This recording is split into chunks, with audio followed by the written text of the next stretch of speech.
Halo Sobat Diskusi, kembali kita di Ruang Ngobrol Kritis bareng aku Yuanita di podcast Podium. Hari ini kita akan bahas topik yang lagi panas dingin di kalangan dunia bisnis dan pemerintahan, yaitu tentang korupsi. Dan dalam 1 jam ke depan, aku tidak sendirian karena tentunya aku akan ditemani oleh bintang tamu kita yang spesial. Oke, mungkin langsung saja kita panggilkan bintang tamunya. Tapi sebelum itu aku mau manggilnya pakai pantun nih. Jadi nanti kalau aku baca pantunnya kalian jawab cakep ya. Oke. Burung merpati terbang di awan, hinggap sebentar di pohon jati. Selamat datang Adina Adrian, tamu istimewa yang dinanti. Selamat datang Kak. Halo Kak Adrian. Halo. Gimana nih Kak kabar hari ini? Silakan. Oke, kabar hari ini sangat cerah ya tadi ya. Sangat cerah ya, iya. Tadi pagi sempat UTS dulu Oh iya. sebelum sini.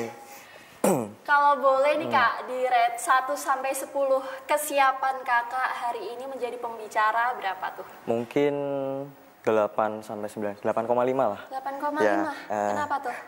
Karena kemarin sempat banyak agenda juga, jadi agak terpecah belah gitu buat fokusnya juga gitu. Semoga hari ini Kak Adrian tetap fokus ya, Iya. dan tetap semangat. Namun sebelum itu boleh nggak sih Kak buat disapa dulu kali para penontonnya? Oke. Silahkan. Ini nama podcastnya apa? Podium. ya. Iya. Halo Sobat Podium, selamat pagi semuanya. Mungkin boleh perkenalan dulu Kak Adrian. Mungkin perkenalkan, nama aku Adina Adrian Fadilah, biasa dipanggil Adrian. Aku mahasiswa ilmu politik Universitas Negeri Semarang, asal aku dari kota Semarang. Oke, Kak Adrian mahasiswa ilmu politik ya, Ya, Kak? betul. Oke, kenapa tuh Kakak dari sekian banyak prodi yang ada di UNES, kenapa tuh Kakak pilih ilmu politik? Oke, karena mungkin pada saat SMA saya agak hilang arah sebenarnya. Oh, Soalnya saya dari IPA linjur ke ke sosial ilmu ya, politik. ke sosum. Nah, cuman dasarnya aku pengen kuliah di ilmu politik itu sebenarnya karena di negara kita ini kan kalau kita berbicara tentang pemerintahan politik pastinya tidak jauh dengan isu-isu atau kasus-kasus yang korupsi lah atau apalah kayak gitu. Jadi aku lebih tertantang gitu. Kenapa sih hal tersebut bisa terjadi di Indonesia gitu? Bagaimana secara akademik kita melihat gitu. Mungkin itu sih. Keren banget nggak sih guys? Oke Kak, jadi Kakak semester 3 ya Kak? Semester 4. Oh semester Ya. 4, berarti 2 tahun 2 tahun. mahasiswa UNES. Selama 2 tahun menjadi mahasiswa nih Kak, pernah nggak sih Kakak tuh ikut demo? Tentu saja kalau demo ya, istilah kalau jadi anak FISIP di UNES ya, tentunya di lingkungan kita. Itu ya anak FISIP kalau nggak demo ngapain gitu. Iya. Karena FISIP itu terkenal dengan kampus perlawanan gitu. Jadi ya dari aku maba sendiri, memang baru 1 bulan menginjak di bangku perkuliahan sudah ikut turun aksi pada saat itu. Oke, berarti yang aksi kemarin itu sempat ikut ya Kak? Ya sempat ikut juga. Oke, berarti bisa dibilang Kak Adrian ini tim yang mendukung adanya demo. Demonstrasi. Oke, sebenarnya banyak sekali guys kasus-kasus yang dikawal para mahasiswa untuk ikut berpendapat, mengaspirasikan pendapatnya. Dan di hari ini kita akan membahas salah satu kasus diantaranya yaitu tentang korupsi. Oke, gitu ya Kak. Mungkin aku ada satu pertanyaan nih untuk Kak Adrian tentang korupsi. Sebagai generasi muda yang akan menjadi pemimpin masa depan, menurut Kak Adrian, bagaimana sih kita sebagai mahasiswa dapat melihat dan menyikapi kasus-kasus korupsi yang terjadi akhir-akhir ini seperti kasus korupsi PT Pertamina Patraniaga? Silakan Kak. Oke. Kalau kita berbicara tentang mahasiswa atau generasi muda ya, tentunya pasti teman-teman tidak jauh dari kata agent of change.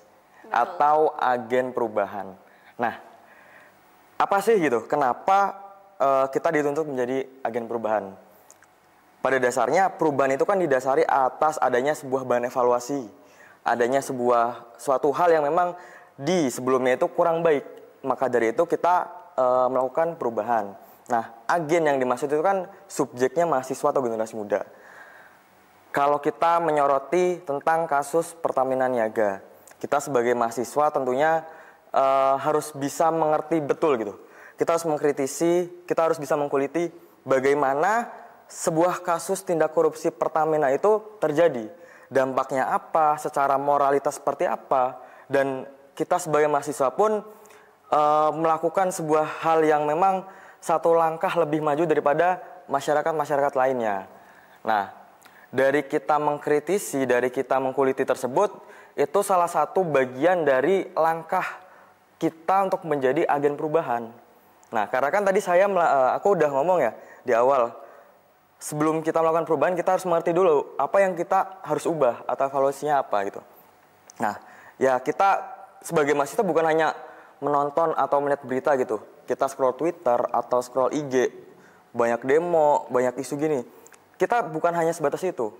Kita tuangkan apa yang kita pikirkan gitu. Kenapa gitu? Kenapa kasus tersebut bisa terjadi? Contoh kita tuangkan dalam sebuah tulisan. Bentuk suatu perlawanan bukan hanya demonstrasi, tapi sebuah tulisan yang kita bawa sebagai data, sebagai suatu hal yang bisa mendasari adanya sebuah perlawanan. Seperti itu. Dan secara etika mungkin sebagai kasus korupsi itu kan kemarin ya di Pertamina. Itu kan sudah diputuskan oleh Kejati bahwasannya kasus tersebut itu terdakwanya ada 9 orang. Di antaranya itu kan beberapa dari nama tersebut sosok dari pemimpin Pertamina itu sendiri. Nah, hal yang patut dipertanyakan oleh publik itu kan bagaimana integritas suatu pemimpin yang memang membawahi sebuah perusahaan yang dikelola oleh negara juga. Nah, dari hal tersebut kita tahulah bagaimana sosok pemimpin yang memang tidak mempunyai integritas. Sosok pemimpin yang tidak bertanggung jawab dan amanah terhadap mandat dari sebanyaknya masyarakat di Indonesia. Tentunya hal tersebut berdampak luas juga. Jadi dampaknya itu kan kita berbicara kasus PT Pertamina Patraniaga, yang mana kasus tersebut sudah dilakukan sejak 2018 dan baru terkuak di 2025 di rezimnya Pak Prabowo. Hal yang patut dipertanyakan dari jangka waktu 2018 sampai 2025, bagaimana penegak hukum tidak bisa mendeteksi. Sedangkan Pertamina itu kan masih dikelola oleh BUMN atau pemerintah. Iya. Nah, disitulah penegak hukum pun menurutku agak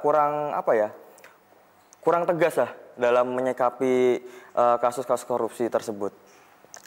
Secara etika pun ya tidak bisa membenarkan juga gitu. Kita nggak bisa menormalisasikan atau menganggap itu sebuah praktik budaya di Indonesia itu sendiri gitu. Dan dampaknya pun tadi kalau kita berbicara masa 2018, kita melewati 2019 itu melewati masa wabah COVID-19. Yang mana COVID-19 itu kan berdampak juga ke sektor pendidikan, sektor ekonomi, sektor sosial, kesehatan. Nah di situ pun kerugian dari PT Pertamina, kerugian dari negara yang disebabkan oleh PT Pertamina Niaga pun mempengaruhi subsidi yang diberikan dari negara kepada masyarakat dan menghambat pembangunan Indonesia juga gitu. Mungkin itu sih pandangan dari aku ya. Oke, jadi kita sebagai mahasiswa juga perlu peka ya Kak. Betul. Adanya kasus-kasus tersebut meskipun dampak yang diakibatkan oleh korupsi itu tidak secara langsung kita rasakan, namun kita juga harus mengkawal kasus-kasus tersebut juga. Betul. Oke, sepertinya Kak Adrian udah siap banget nih karena kok bawa apa itu ya? Bawa kertas juga. Oke Kak.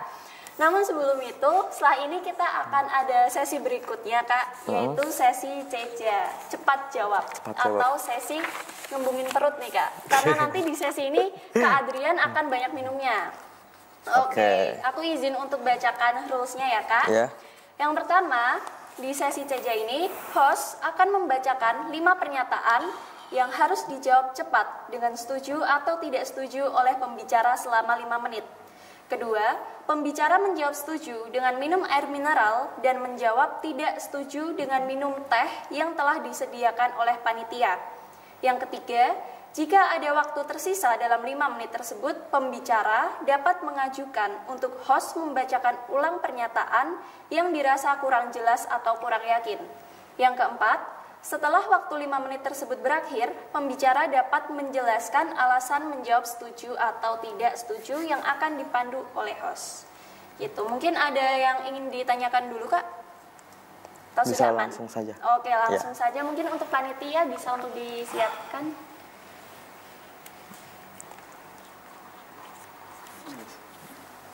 Oke. Untuk tidak setuju semua. Oke, terima kasih panitia. Terima kasih. Oke, jadi itu ada teh sama air putih. Air putih. Oke, Ya. langsung kita mulai sekarang. Boleh? Siap? Siap. Oke, siap nih. Oke, pernyataan nomor 1. Sebagai mahasiswa, kami menyoroti lemahnya akuntabilitas lembaga penegak hukum dalam menangani kasus korupsi besar. Proses hukum yang berlarut-larut dan hasil yang tidak tegas menimbulkan ketidakpercayaan publik terhadap komitmen negara dalam memberantas korupsi. Apakah Kak Adrian setuju atau tidak setuju? Silakan.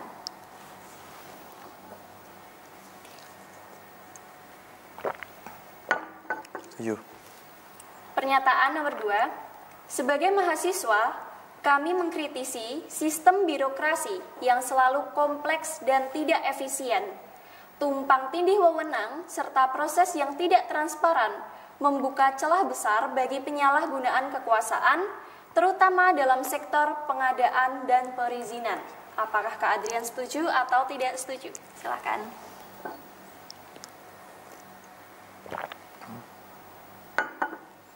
Setuju. Oke, pernyataan berikutnya.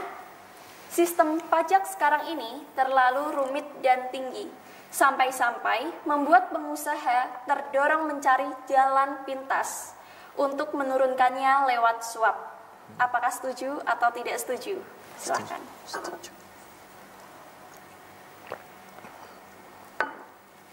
Pernyataan keempat. Korupsi di sektor bisnis dan pajak bukan lagi insiden individual. Hal ini sudah menjadi praktik sistemik. Buktinya, modusnya mirip, aktor berbeda, dan terus berulang. Apakah setuju atau tidak setuju? Silakan. Setuju. Oke, yang terakhir. Pernyataan terakhir, korupsi yang merugikan negara dalam jumlah besar bukan hanya persoalan hukum, tetapi juga persoalan moral yang harus diberantas secara nasional. Apakah setuju atau tidak setuju?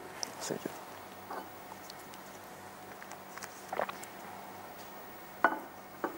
Oke, udah selesai nih Kak pernyataannya, keren banget. Tapi kok tehnya nggak diminum sama sekali Kak? Lagi ngurangin gula. Oh, lagi ngurangin gula. Nih, berhubung udah selesai nggak Ya. apa-apa kok Kak. Kalau mau tambah Oh, lagi iya. kalau belum kembung.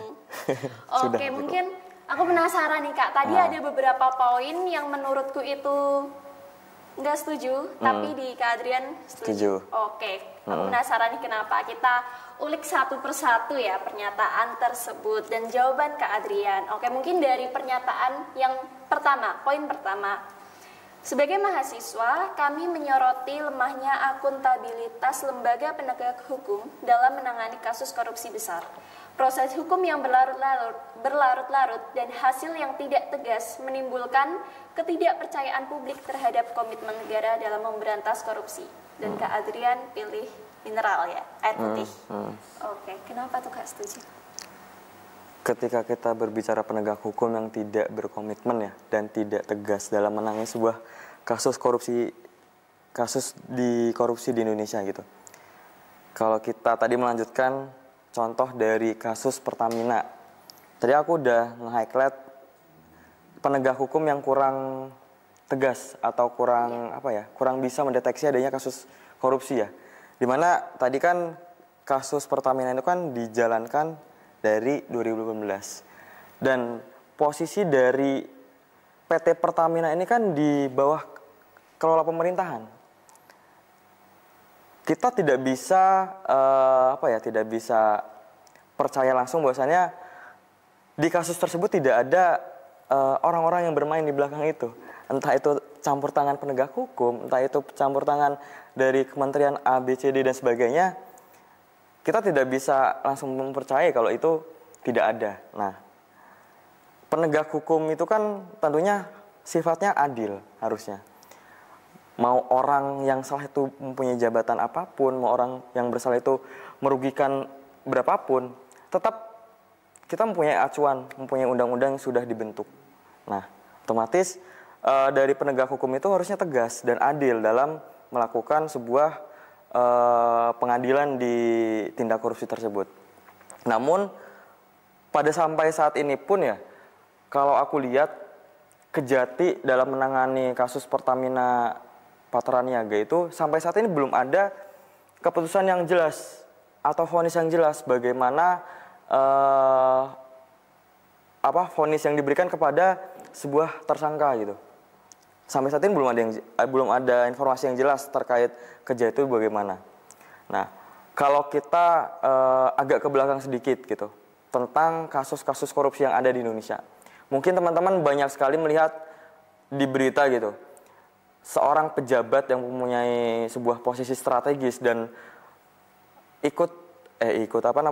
kayak terjerat kasus korupsi, ketika dia di penjara, dia tuh dapat fasilitas yang tidak aneh gitu lah. Seperti penjara yang memang itu seperti kamar, justru malah mewah gitu. Seperti hotel. Seperti hotel gitu kan. Jadi bagaimana ketegasan dari penegak hukum dalam menangani sebuah kasus tindak korupsi gitu kan? Iya. Justru malah nggak jera gitu. Takutnya malah seorang narapidana tersebut malah kayak ya udahlah di penjara enak kok, habis ada ini ada itu kan. Jadi belum ada sifat tegas untuk mengadili sebuah kasus tindak korupsi gitu. Jadi biar ada efek jera juga buat para koruptor gitu. Oke, gitu. Tapi kan bisa aja Kak, proses hukum yang terkesan berlarut-larut itu untuk memastikan bahwa hukum yang nantinya diberikan itu adil dan sesuai dengan kasus tersebut. Ya, betul. Ketika tadi agak lama gitu ya untuk menyelidik gitu. Sebenarnya itu jadi hal yang baik ketika goalsnya itu memang benar seperti apa yang kita kira. Cuman ketika kita melihat fakta dari beberapa kasus sebelumnya, justru waktu yang berlarut-larut itu bisa dijadikan sebuah kompromi politik juga. Kayak banyak istilahnya perjanjian-perjanjian politik di balik itu juga. Dan dari sang koruptor pun tidak hanya bermain dalam ruang lingkup dengan seorang yang memang seperti yang kayak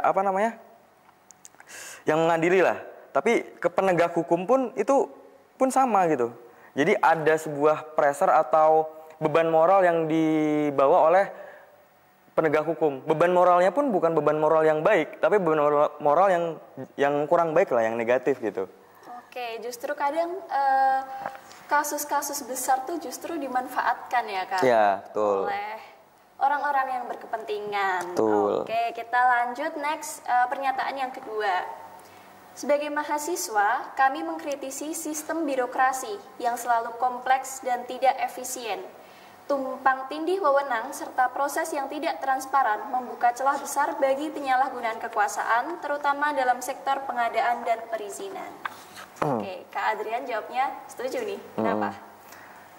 Aku itu kemarin melihat berita itu ada di salah satu perusahaan di daerah Papua kalau nggak salah. Dalam sektor pengadaan dan perizinan ya. Jadi kalau kita lihat pastinya kita sebagai masyarakat lah melihat alur dari sebuah perizinan, contoh perizinan usaha. Itu sangat rumit gitu, sangat rumit dalam artian dari perizinan tersebut kita harus datang ke beberapa instansi atau lembaga terkait ya. Contoh kita ke instansi A dilempar ke B. Dari B ke C, dari C ke D juga. Jadi untuk masyarakat ini sebenarnya belum tahu betul gitu bagaimana sih alur yang jelas. Jadi kurang transparan dari sebuah instansi terkait yang menangani suatu perizinan. Kadang kalau kita mengurus perizinan tersebut pun waktunya itu cukup lama juga gitu. Kadang sampai setahun, 2 tahun untuk kita mendapatkan suatu izin untuk melakukan suatu usaha gitu. Nah, kalau kita berbicara tentang celah bagi penyalahgunaan sebuah kekuasaan pun kita melihat di kasus Papua kemarin. Itu kalau nggak salah tahun 2022 itu di perusahaan tambang.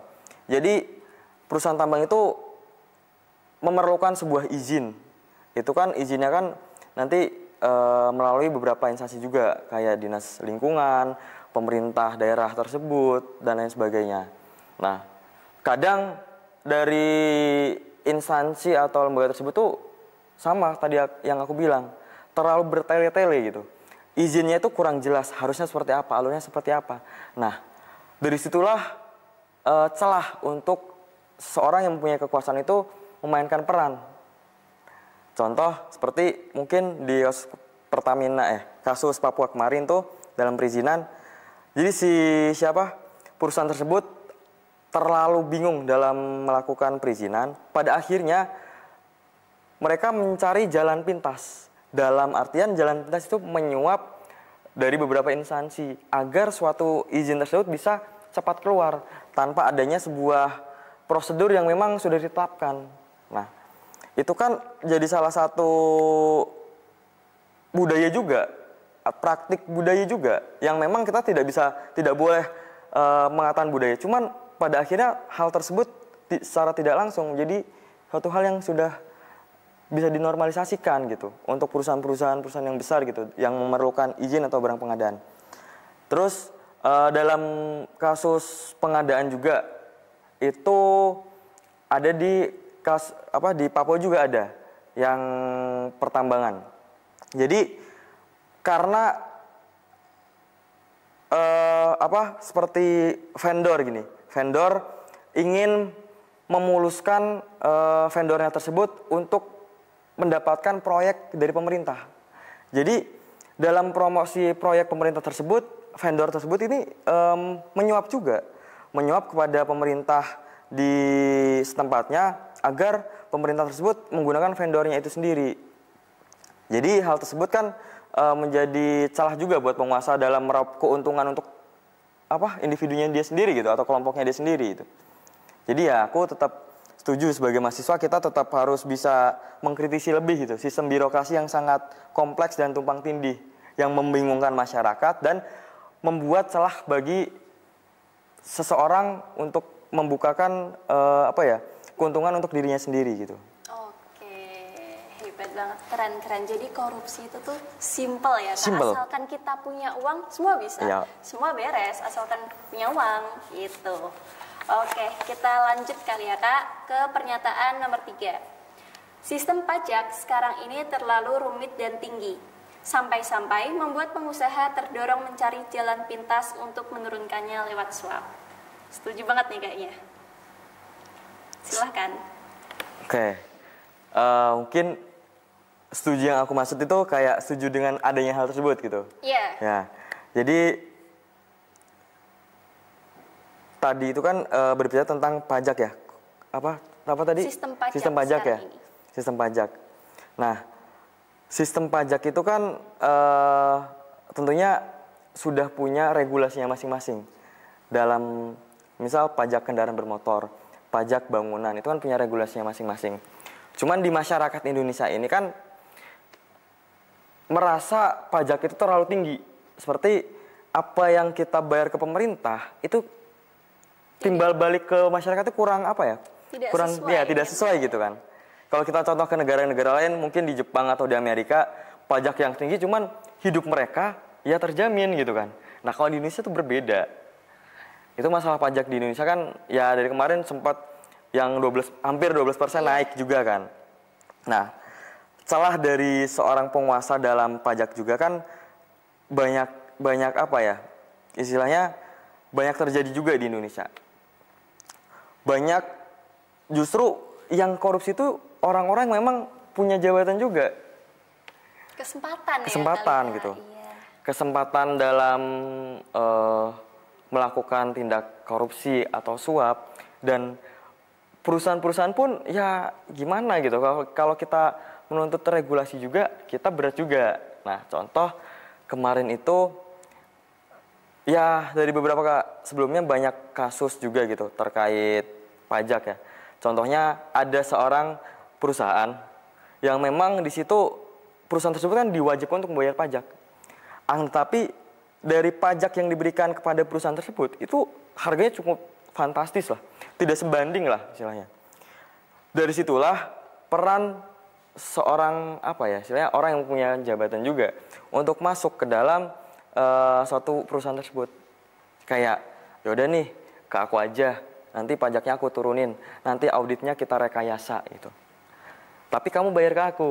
Nah, itu kan uang dari yang mungkin kita mengeluarkan uang lebih untuk ke orang tersebut untuk suap, akan tetapi tidak sepenuhnya, tidak sebanyak dari uang yang kita bayar kayak pajak yang asli gitu. Jadi uang tersebut itu kan berarti berputar ke orang yang mempunyai kekuasaan juga. Nah, kayak korupsi Direktorat Jenderal Pajak Rafael Alun juga kemarin. Setelah anaknya terjerat kasus gitu kan, yang pemukulan itu, harta kekayaannya kan dicek KPK. Itu tidak sebanding dengan profil PNS gitu. Nah, ketika diperiksa ternyata banyak harta kekayaan yang memang tidak masuk dalam kekayaan Rafael Alun itu sendiri. Jadi audit yang direkayasa gitu. Kekayaan yang direkayasa yang memang dari penghitungan harta kekayaan atau di audit itu tidak bisa objektif dalam melihat seberapa besar keuntungan Rafael Alun, seberapa besar harta yang dimiliki Rafael Alun itu sendiri gitu. Jadi ya tetap kita sebagai mahasiswa nggak bisa serta-merta hanya menjadi penonton saja gitu. Hal yang terkecil yang harus kita terapkan ya, kita bisa percaya ke diri kita sendiri, kita bisa mematuhi apa yang ada di negara kita. Itu sih. Oke Kak, terkait tadi Kak Adrian sempat menyebutkan kasus Rafael Alun ya Kak, itu tahun lalu ya Kak? Iya, betul. Dan yang aku baca-baca itu di tahun lalu itu sempat ramai tagline stop bayar pajak. Ya, stop bayar pajak, betul. Itu menurut Kak Adrian sendiri itu gimana? Ya. Maksudnya dengan tagline ya, tagline itu ya. Sebenarnya itu kan salah satu bentuk perlawanan masyarakat juga ya. Iya. Dan turunnya sebuah kepercayaan publik terhadap pajak, terhadap pemerintah. Yaitu menurut aku hal yang perlu pemerintah evaluasi gitu. Bagaimana masyarakatnya itu, ini loh masyarakatnya sampai ngomong stop pajak gitu. Secara kan kita sebagai masyarakat, walaupun ya buruknya birokrasi kita, ya kita tetap melakukan kewajiban membayar pajak, membayar SNK tahunan gitu kan. Ya tapi evaluasi dong gitu, pemerintah gitu. Buat kita tuh, kita tetap bayar pajak, kita tetap wajib lah. Tapi ya ini loh masyarakat kita sampai banyak melakukan tagline seperti ini. Berarti kan ada yang tidak beres gitu di pemerintahan kita. Dan ya harapannya dari tagline itu kan kayak tagline petisi kayak gitu kan ya diharapkan bisa dilihat oleh pemerintah untuk menjadi bahan evaluasi gitu. Oke, harapannya menjadi perhatian lebih ya Kak, betul. Yang perlu diperhatikan oleh pemerintah. Oke, lanjut yang pernyataan keempat. Korupsi di sektor bisnis dan pajak bukan lagi insiden individual. Hal ini sudah menjadi praktik sistemik. Buktinya modusnya mirip, aktor berbeda, dan terus berulang. Oke, silahkan Kak. Kalau kita berbicara tentang praktik korupsi yang memang sudah sistematik, caranya sama, polanya sama, tapi orangnya berbeda gitu kan. Sebenarnya kan dari aku pernah dengar pernyataan bahwasannya ketika kita bernegara demokrasi, sampai kapanpun masih ada korupsi. Yeah. Tapi aku agak kontra sih sebenarnya, agak kontra dengan pernyataan tersebut. Bahwasannya ya kita sebagai generasi muda, kita harus melawan tindak korupsi. Kita harus bisa mengenal lebih jelas lah bagaimana sebuah tindak korupsi tersebut dilakukan dan dampaknya apa. Dan tidak harus kita lakukan ketika kita menjadi sosok pemimpin di masa depan gitu. Nah, modusnya itu saja kan berarti kan dari modusnya itu saja jadi salah satu sorotan yang memang sebenarnya itu polanya sama. Berarti kan. Jadi kayak contoh apa ya? Ketika kita bikin SIM. Kita bikin SIM dipersulit. Ya udahlah kita ambil calo aja. Kita calo tuh ya calo kan tetap menyuap juga polisi juga. Nah, dari hal tersebut ya sama seperti tadi aku yang sebelum aku bilang ya. Untuk memuluskan apa yang kita inginkan, kita harus mempunyai kita harus membutuhkan uang yang lebih gitu. Karena prosedur dari sebuah negara kita dalam melakukan pengurusan perizinan dan lain sebagainya itu kayak menjadi celah juga kan, tadi sudah dibahas. Nah, sebenarnya dari pola praktik yang sama dan orang yang berbeda itu kita sebagai narasumber harus putus pernyataan tersebut bahwasannya ketika kita nanti ada di masa depan itu hal-hal seperti itu sudah tidak ada. Nah, maka dari itu sedari kita sebagai mahasiswa yang mendapatkan rezeki lah, kita bisa duduk di bangku perkuliahan, kita bisa belajar lebih dari generasi muda yang lain yang tidak bisa berkuliah. Ya kita bisa melawan.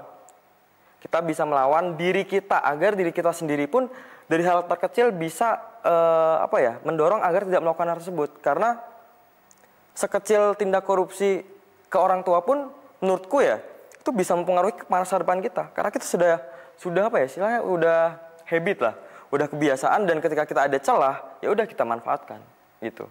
Oke, keren banget nih. Ini udah mau selesai nih Kak pernyataannya. Gimana nih? Haus atau mau diminum lagi Kak? Mungkin silahkan. Minum ya. Oke, silahkan. Jadi kita sebagai mahasiswa tuh bisa nantinya memiliki harapan untuk dapat mematahkan stigma tersebut ya Kak. Bahwa korupsi itu bisa loh dihilangkan gitu. Ya meski tidak 100% hilang, namun setidaknya lebih berkurang dari kasus-kasus sebelumnya. Oke, pernyataan yang terakhir. Pernyataan kelima, korupsi yang merugikan negara dalam jumlah besar bukan hanya persoalan hukum, tetapi juga persoalan moral yang harus diberantas secara nasional. Silahkan. Oke, kalau kita berbicara moral berarti kan itu dampak dari sebuah tindak kasus korupsi bukan hanya tentang nominal atau uang saja, tapi secara moral, secara kepercayaan publik juga yang dirasakan oleh masyarakat. Bagaimana pemerintah kita itu tidak bisa menjalankan suatu integritasnya atau akuntabilitasnya sebagai pemerintah untuk istilahnya memberdayakan seorang masyarakat gitu dalam beberapa sektor.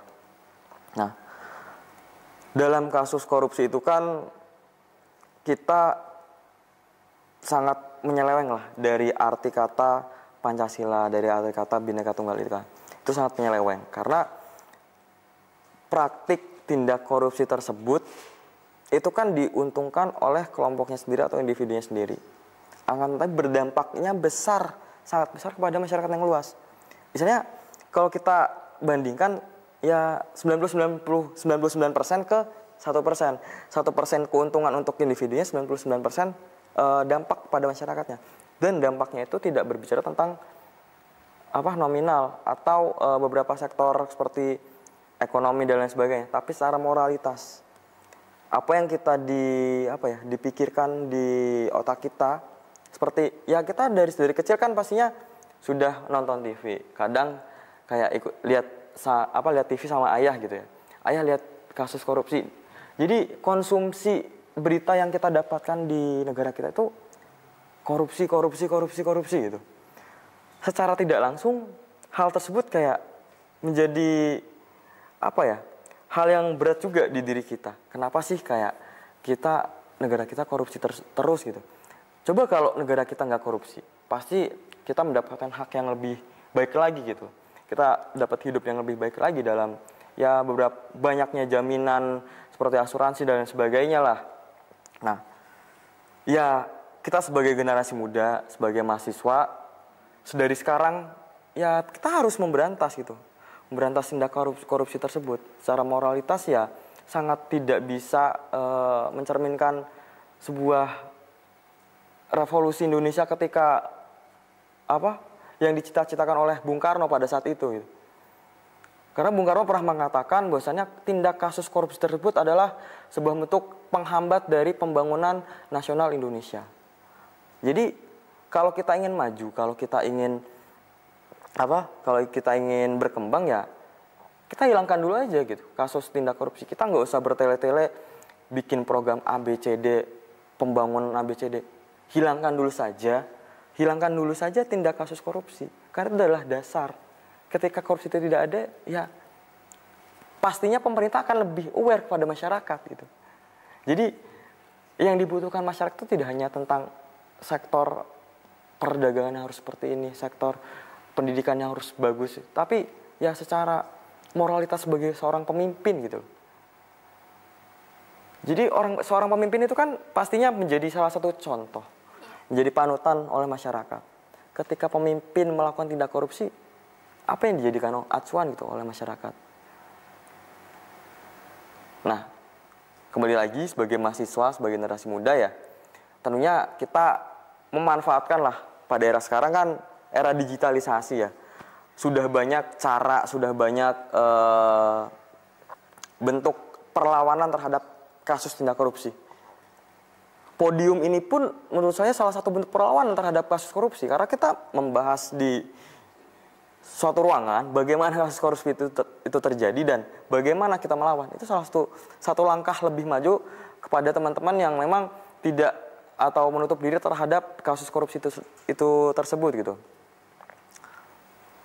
Seperti sosialisasi di lingkungan akademik pun itu bisa dilakukan dalam bentuk sebuah diskusi publik atau sebuah kajian yang memang bisa dibaca oleh teman-teman yang memang tidak bisa mencari informasi yang lebih dalam gitu. Jadi mungkin salah satu bentuk peran juga teman-teman Ormawa gitu, lembaga kemahasiswaan dalam melawan tindak kasus korupsi atau isu di Indonesia adalah membuat sebuah kajian yang memang didistribusikan kepada mahasiswa yang lain gitu, agar mahasiswa lain pun tahu. Disitulah moral-moral generasi muda itu terbentuk. Bagaimana sebagai generasi muda yang akan menjadi sosok pemimpin itu tidak melakukan sebuah isu atau permasalahan yang ada di Indonesia saat ini gitu. Dan sebagai generasi muda pun ya, aku lebih ke minta tolong buat ya bukan hanya kita sosialisasi, kita benahi diri kita dulu sendiri aja gitu. Percuma kalau kita mensosialisasikan, kita menyuarakan sebuah tindak korupsi, tapi korupsi tersebut masih kita lakukan di hal-hal yang paling dekat di kita gitu. Contoh keluarga. Jadi ya kita tidak bisa menormalisasikan minta uang segini, sebenarnya segini kebutuhannya. Itu salah satu sebuah habit yang buruk untuk masa depan kalian.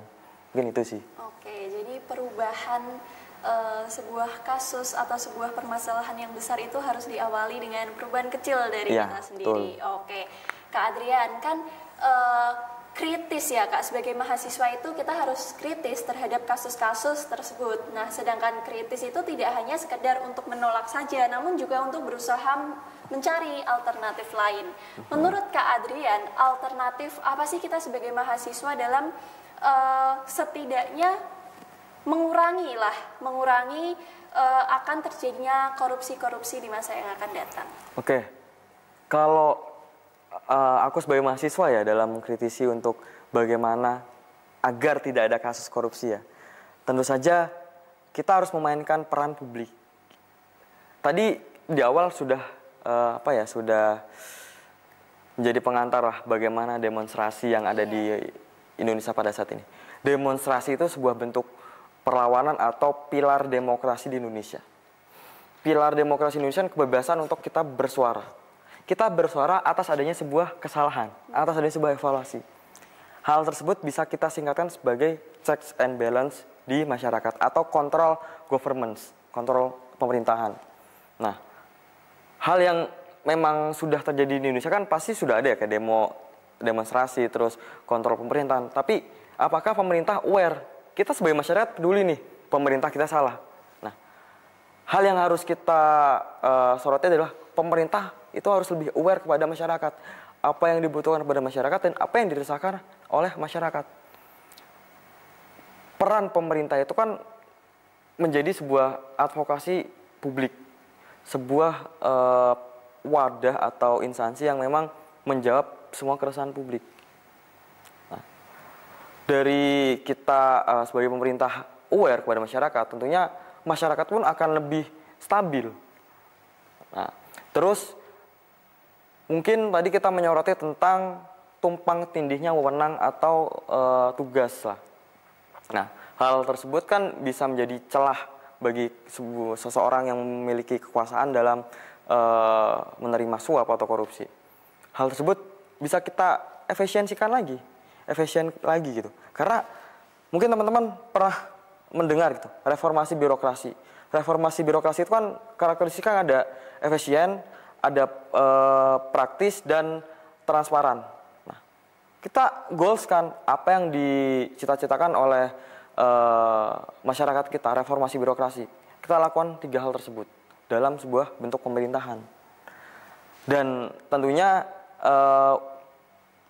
ya kembali lagi ya, dari awal pastinya dalam sektor pendidikan ya. Menurutku hal yang penting juga adalah dalam sektor pendidikan. Mungkin teman-teman, kalau aku nggak tahu ya kalau di sini ya, tapi kalau di UNES itu ada mata kuliah wajib itu pendidikan anti korupsi. Nah, mungkin di sini ada itu salah satu bentuk apa ya? Suatu bentuk menyiapkan diri kita sebagai seorang pemimpin di masa depan yang akan datang agar kita tidak melakukan sebuah tindak korupsi. Jadi dari awal kita sudah istilahnya dicekoki lah kayak pendidikan anti korupsi atau disosialisasikan, dan kita pun ketika aku kuliah kemarin di mata kuliah tersebut memang kita dituntut untuk tidak melakukan tindak korupsi lah. Nanti tugasnya banyak seperti project-project gitu. Itu salah satu bentuk gambaran agar kita di masa depan itu tidak melakukan sebuah tindak korupsi gitu. Oke, keren banget guys. Keren sekali apa yang sudah dipaparkan oleh Kak Adrian tadi terkait kita sebagai mahasiswa itu harus peka terhadap korupsi, betul, terhadap kasus-kasus tersebut dan alternatif-alternatif yang bisa kita lakukan sejak dini. Nah, mungkin sedikit closing statement dari Kak Adrian buat para pendengar di sana, Kak. Mungkin closing statement dari aku ya. Dari tadi kan kita berbicara tentang kasus korupsi dan generasi muda atau mahasiswa. Generasi muda yang diartikan adalah bukan seorang mahasiswa saja. Semua orang yang memang dirasa setara dengan mahasiswa, itu tetap mahasiswa. Semua masyarakat itu semua generasi muda. Tidak ada sebuah generasi muda yang hanya terpaku pada mahasiswa. Mahasiswa memainkan peran sebagai agent of change atau agen perubahan, yang mana agen perubahan itu akan menjadi sosok pemimpin di masa depan yang lebih baik lagi dalam tata kelola pemerintahan, dalam tata kelola perusahaan dan lain sebagainya. Kita lawan, dari awal kita harus melawan. Kita harus paham, kita harus tahu bagaimana celah, bagaimana bahan evaluasi yang akan kita jadikan sebuah perubahan.